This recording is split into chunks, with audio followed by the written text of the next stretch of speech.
Good morning, students. Today in this video we will journalize some transactions. I have already drawn the format of journal, that is date, particulars, ledger folio, debit amount and credit amount. Unit जोड़ा तुसी debit दे नाल भी लिखना है and credit नाल भी लिखना है. यूनिट रुपीज़ वाला ही लिखना है. ठीक है. First transaction is started business with cash rupees 1 lakh. और इदा भी हो सकता है कि किसी का नेम दिता हो सकता है, मीनस ओनर का नेम भी दिता हो सकता है कि Mohan has started business with cash rupees 1 lakh. It मीनस चाहे सानू नेम दिता है, ठीक है, चाहे नेम नहीं दिता, first entry means mostly started business with cash दी होंदी है कि बिजनेस स्टार्ट किया कैश ना भी किया जा सकता है या फिर कोई चैक भी लेके आ सकता है. ठीक है. मीनस कैपिटल जी आप पहला भी डिस्कस कर चुके हैं कि कैपिटल ओनर जोड़ा कैश विच भी लैके आ सकता, कोई बैंक भी लैके आ सकता, सॉरी बैंक के थ्रू मीनस चैक भी लैके आ सकता या फिर कोई एसेट जोड़ा वो भी लिया सकता है. असी सारी वो जिन्नी भी वो लैके आया वैल्यू वो सारी असी वो कैपिटल दे विच ऐड कर देनी. मीनस एक कैपिटल जी टोटल कैपिटल बन जानी है. फर्स्ट एंट्री अप्रैल 1 देखो business started the entry simple entry, cash भी इनक्रीज़ हो गया, बिजनेस का एसेट भी इनक्रीज़ हो गया 1 ਲੱਖ के नाल. एंड दूसरी साइड ते कैपिटल जी ओनर दी आ, मीनस बिजनेस की लाइबिलिटी होंगी कैपिटल अकाउंट ते कैपिटल का ही रूल अपलाई होना है. डेबिट का इनक्रीजेस, सॉरी डेबिट का डिक्रीजेस, क्रेडिट का इनक्रीजेस. एंड अगर वो कैपिटल लेके आया तो मतलब कैपिटल इनक्रीज़ हो रही है, असी क्रेडिट करनी है. ये एंट्री तुसी याद कर लेनी है. ठीक है. एंड दूसरी गल ध्यान रखना कि जो तुसी लिख रहे हैं डेबिट, अगर तुसी जिहड़ा भी अकाउंट लिखिया उहदे नाल तुसी लाइन लगा के डेबिट डॉट जरूर लिखना है. एंड क्रेडिट अकाउंट जो असी लिखना उदों असी स्टार्ट ही 2 तो करना, जिहड़ा डिनोट करता कि ये वाला अकाउंट असी क्रेडिट किया है. एंड जिहड़ा क्रेडिट अकाउंट करना तुसी लाइन तो थोड़ी स्पेस छड्ड के लिखना, जिद्दां मैं लिखिया इन्नी स्पेस होनी चाहिए है. This is the right format. उस तो बाद तुसी next line they which description of the transaction लिखनी है, जी कि नरेशन होंगी है. नरेशन हमेशा बीइंग तो स्टार्ट करनी, ब्रैकेट्स लिखनी है. एंड इनू तुसी जो भी ट्रांजैक्शन दी है उन्होंने शॉर्ट विच जिद्दां मर्जी लिख सकते हैं, बस शॉर्ट फॉर्म लिखनी. Being started business with cash. ठीक है. उस तो बाद तुसी जो भी कोई ट्रांजैक्शन करनी है हर एक ट्रांजैक्शन नू एंट्री नू सैपरेट करने के लिए लाइन ड्रॉ करनी पेंसिल दे नाल. ठीक है. पेंसिल एंड स्केल नाल. Next transaction is April 2 purchased a computer for rupees 50,000 from Mohan and paid in cash. मीनस computer की है हुण बिजनेस लिए एसेट आए. तुसी एसेट ते गुड्स विच तुहानूं जिहड़ा डिफरेंस आ क्लीयर होना चाहिए. एसेट बिजनेस लिए वो हुंदा जिहड़ा बिजनेस की अर्निंग कैपेसिटी इनक्रीज़ करता. एंड जो बिजनेस कोई गुड्स परचेज करता वो मोस्टली रीसेल परपज़ लिए होंदियां. रीसेल परपज़ लिए मीनस कि वो साडे बिजनेस का एसेट नहीं होंदियां, असीं सिर्फ उन्होंने खरीद के उन्होंने सेल करना होंदा, अपनी रेवन्यू इनक्रीज़ करनी होंदी है. ठीक है. एंड कंप्यूटर असी अपने बिजनेस लॉन्ग टर्म यूज़ करनी है, बट जोड़े असी गुड्स होंदियां उन्होंने असी शॉर्ट टर्म यूज़ करते हैं. ठीक है. एंड कंप्यूटर एसेट है, इसलिए एसेट का रूल अपलाई होना. अगर असी परचेज किया है यदा मतलब कंप्यूटर साडा बिजनेस का एसेट इनक्रीज़ होंदा है, डेबिट करांगे. एंड अगर असी दूसरी साइड पर असी देखना कि कैश ट्रांजैक्शन है या क्रेडिट से असी परचेज किया. हुण देखो सानू किसी का नेम भी गिवन आ, बट उहदे नाल सानू लिखिया भी है कि असी कैश पे कर दिता है. इसदा मतलब चाहे किसी का नेम गिवन भी आ, बट उन्हें अगर असी लिखिया कि कैश पे कर चुके, असी उन्होंने कैश ट्रांजैक्शन ही कंसीडर करांगे. अगर ये नहीं लिखिया हुंदा, ठीक है, इन्ना ही हुंदा ट्रांजैक्शन इन्नी हुंदी मोहन तक, इट मीनस एसेट जिहड़ा असी परचेज किया वो असी मोहन तो क्रेडिट ते परचेज किया सी, फिर साडा मोहन जिहड़ा साडे लई क्रेडिटर होना सी. क्लीयर. हुण असी एंट्री जर्नल एंट्री करांगे. कंप्यूटर अगर साडा एसेट इनक्रीज़ हुंदा असी डेबिट करना, computer account debited to cash account, क्योंकि असी कैश पे कर चुके हैं. कैश साडे बिजनेस का एसेट जिहड़ा आ वो डिक्रीज़ हो चुका है. एंड असी जो एसेट डिक्रीज़ हुंदा उहनूं असी क्रेडिट करते हैं. ठीक है. Being computer purchased.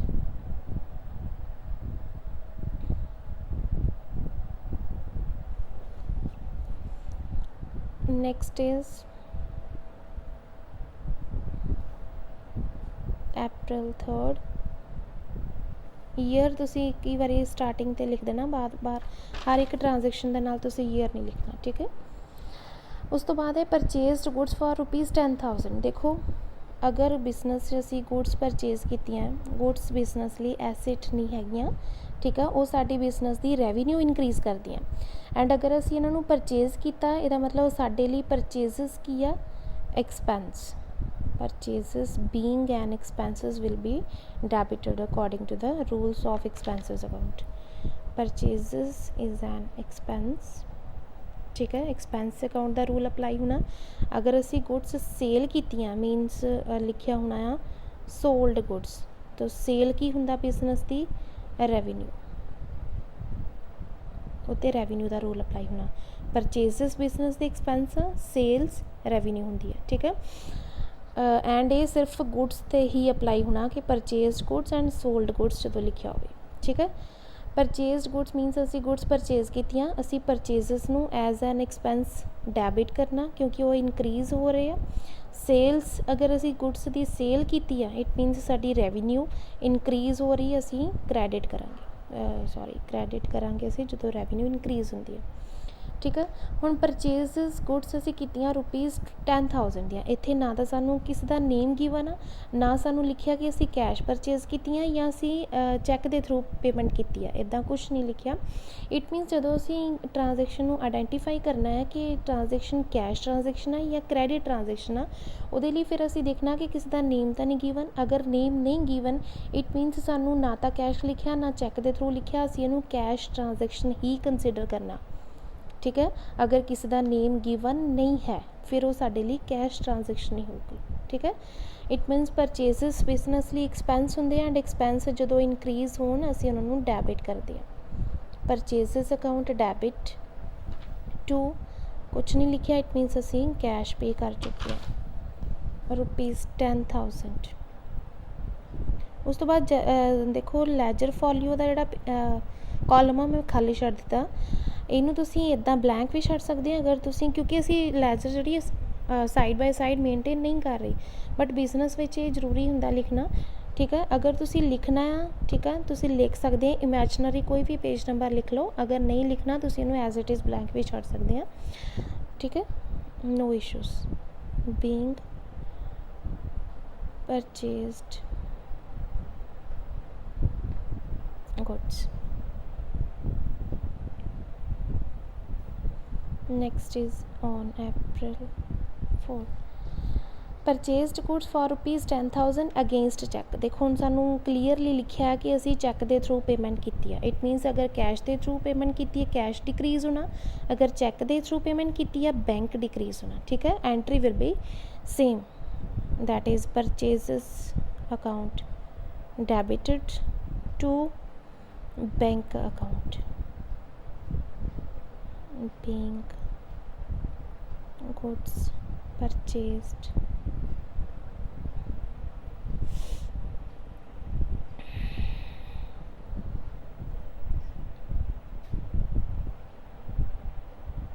अमाउंट तुसी डैबिट कॉलम दे बिल्कुल सामने डैबिट दी अमाउंट एंड क्रैडिट दे बिल्कुल सामने क्रैडिट दी अमाउंट जिहड़ी लिखनी, इहदे विच कोई मिस्टेक नहीं होनी चाहिए। Next is on April 5th purchased goods for ₹5,000 from Raj. देखो गुड्स उन्होंने परचेज कीतियां, ठीक है। अगर इत्थे तक ट्रांजैक्शन होंदी फिर असीं इहनूं कैश ट्रांजैक्शन ही कंसीडर करना सी, ठीक है, क्योंकि कैश या चैक साडे कोल कुछ नहीं लिखिया, बट इत्थे सानू किसी परसन का नेम गिवन आ। इट मीनस जदों भी सानू ट्रांजैक्शन विच किसी का नेम गिवन होवे एंड कैश या चैक सानू कुछ नहीं लिखिया, ठीक है, फिर साडे लिए वो क्रैडिट ट्रांजैक्शन ही होगी। अगर किसी का नेम भी गिवन आ ना सानू लिखिया भी आ कि असी उन्होंने कैश या चैक जड़ा वो पे कर चुकी हैं, फिर असी उन्होंने कैश या चैक नूं ही कंसीडर करना, नेम नूं इग्नोर करना है। क्लीयर। हुण देखो राज अगर असी गुड्स जड़ियां हैं परचेज करते हैं क्रैडिट ते, ठीक है, उदों साडे कोल की आंदे आ क्रैडिटर्स एंड क्रैडिटर्स बिजनेस की हुंदी आ ਲਾਇਬਿਲਟੀ ਦਾ ਰੂਲ ਅਪਲਾਈ ਹੋਊਗਾ। देखो हुण असी गुड्स कैश क्रेडिट ते परचेज कीतियां एंड पेमेंट नहीं कीती, इट मीनस साडी लाइबिलिटी इनक्रीज़ हुंदी है एंड लाइबिलिटी इनक्रीज़ हुंदी तो असी उहनूं क्रेडिट करना, ठीक है। एंड अगर असी गुड्स सेल कीतियां मीनस सोल्ड गुड्स ऑन क्रेडिट ते गुड्स असी सेल करदियां उहदे डैटर क्रेडिटर्स दे अगेंस्ट साडे की हुंदे आ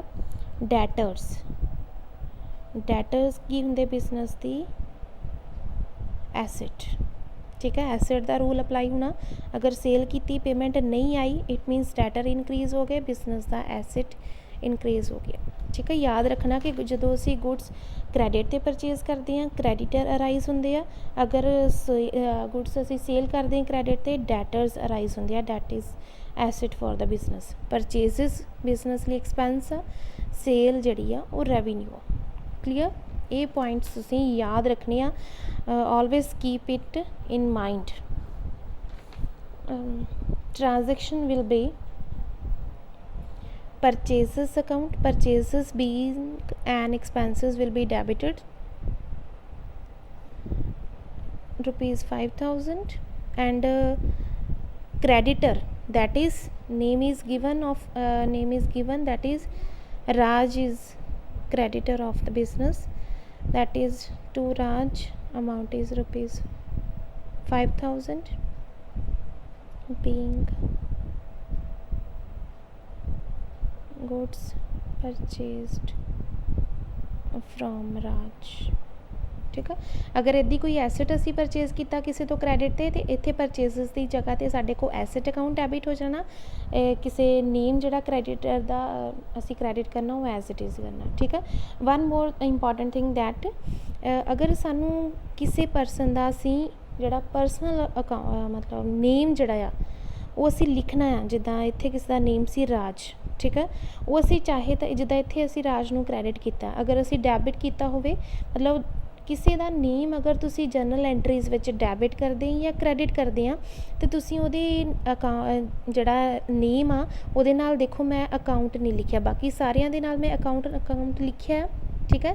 बट इत्थे मैं नेम दे नाल अकाउंट नहीं लिखिया, क्यों नहीं लिखिया? क्योंकि जदों भी तुसी जर्नल विच किसी परसन दा नेम जिहड़ा आ तुसी लिख रहे आ, अगर तुसी उहदे नाल अकाउंट लिखना तो फिर तुहानूं इदां लिखना पैना कॉमा पा के एस राज अकाउंट, ठीक है। अगर तुसी चाहुंदे आ कि तुसी इत्थे कॉमा पा के एस नहीं लगानी, ठीक है, फिर तुसी की करना कि उन्होंने तुसी एज इट इज़ छड्ड दो, अकाउंट भी नहीं लिखना नाल। To Raj means whatever name is given, Raj Mohan Sohan जो भी नेम गिवन आ तुसी वो लिख दो, नाल कॉमा पा के एस नहीं पाउणी ते अकाउंट भी नहीं लिखना, ठीक है। No need to write account. अगर तुसी अकाउंट लिखना है तो तुहानूं परसन दे नेम दे नाल कॉमा पा के एस जरूर लिखना पैना है, ठीक है। ये याद रखना, अगर नहीं तो तुहाडे मार्क्स कट्टे जाने। ये एंड जदों भी तुसी जर्नल एंट्री रिकॉर्ड करनी है ये वाला रूल तुसी याद रखना। Next transaction is paid salaries to staff by cheque. देखो ये आप क्लास विच भी डिस्कस की सी कि जदों भी सानू बिजनेस विच एक्सपेंस जिहड़ा आ वो स्पैसीफाई किया कि असी किहड़ा एक्सपेंस पे किया, फिर सानू ये लिखिया होवे कि एक्सपेंस असी दिता किनूं आ, मीनस असी सैलरीज जिहड़ियां दित्तियां स्टाफ नूं दित्तियां, ठीक है। इदां ही अगर इत्थे रेंट जिद्दां दिता है, रेंट लिखिया होवे कि असी लैंडलॉर्ड नूं दिता है, ठीक है, क्योंकि मोस्टली असी रेंट जिहड़ा वो लैंडलॉर्ड नूं ही पे करते हैं। तो बट लिखिया भी होवे कि अस लैंडलॉर्ड नूं पे किया या सैलरीज असी स्टाफ नूं दित्तियां या किसी परसन का नेम दिता हुंदा कि असी एक्स नूं पे कीती सैलरी, तो असी कदे भी बिजनेस विच किसी का परसनल अकाउंट जिहड़ा वो नहीं लिखना एक्सपेंस दे नाल। साडे बिजनेस लई जो एक्सपेंस आ असी वो स्पैसीफाई करना कि साडे बिजनेस का किहड़ा एक्सपेंस होया है, ठीक है। हुण असी देखो कि सैलरीज जिहड़ियां वो थ्रू चैक दित्तियां, इट मीनस कैश डिक्रीज़ नहीं होया, बैंक डिक्रीज़ होया, ठीक है। एंड असी एंट्री करनी है कि जिहड़ा भी साडे बिजनेस का एक्सपेंस आ उन्होंने असी डैबिट करना, क्योंकि एक्सपेंस साडा इनक्रीज़ हो रहा एंड उन्होंने असी अकॉर्डिंग टू रूल डैबिट करना, ठीक है। Salaries account debit to bank, क्योंकि असी चैक के थ्रू पेमेंट की है। अगर कैश पे की होंदी टू कैश आ जाना सी। being salaries paid clear. Last is April 7 paid rent ₹2000। ਹੁਣ ਦੇਖੋ ਇੱਥੇ ਮੈਂ ਰੈਂਟ ਲਿਖਿਆ ਬਟ ਰੈਂਟ ਲਿਖਿਆ ਨਹੀਂ ਕਿ ਕਿਹਨੂੰ ਦਿੱਤਾ ਹੈ, ਕਿਸੇ ਨੂੰ ਵੀ ਦਿੱਤਾ ਹੋਵੇ ਮਤਲਬ ਸਾਨੂੰ ਉਹਦੇ ਨਾਲ ਕੋਈ ਅਸੀਂ ਉਹ ਕਿਉਂਕਿ ਅਸੀਂ ਰਿਕਾਰਡ ਹੀ ਨਹੀਂ ਕਰਨਾ ਕਿ ਅਸੀਂ ਪੇ ਕਿਹਨੂੰ ਕੀਤਾ ਐਕਸਪੈਂਸ, ਅਸੀਂ ਸਿਰਫ ਆਪਣਾ ਐਕਸਪੈਂਸ ਜਿਹੜਾ ਆ ਉਹ ਸਪੈਸੀਫਾਈ ਕਰਾਂਗੇ ਕਿ ਐਕਸਪੈਂਸ ਅਸੀਂ ਕਿਹੜਾ ਪੇ ਕੀਤਾ ਹੈ। Rent account debit being an expense to cash. ਹੁਣ ਦੇਖੋ ਇੱਥੇ ਸਾਨੂੰ ਕੁਛ ਨਹੀਂ ਲਿਖਿਆ ਸੀ ਕਿ ਅਸੀਂ ਕੈਸ਼ ਪੇ ਕੀਤਾ, ਚੈੱਕ ਦੇ ਥਰੂ ਪੇਮੈਂਟ ਕੀਤੀ, ਇਟ ਮੀਨਸ ਅਸੀਂ ਕੈਸ਼ ਹੀ ਪੇ ਕੀਤਾ ₹2000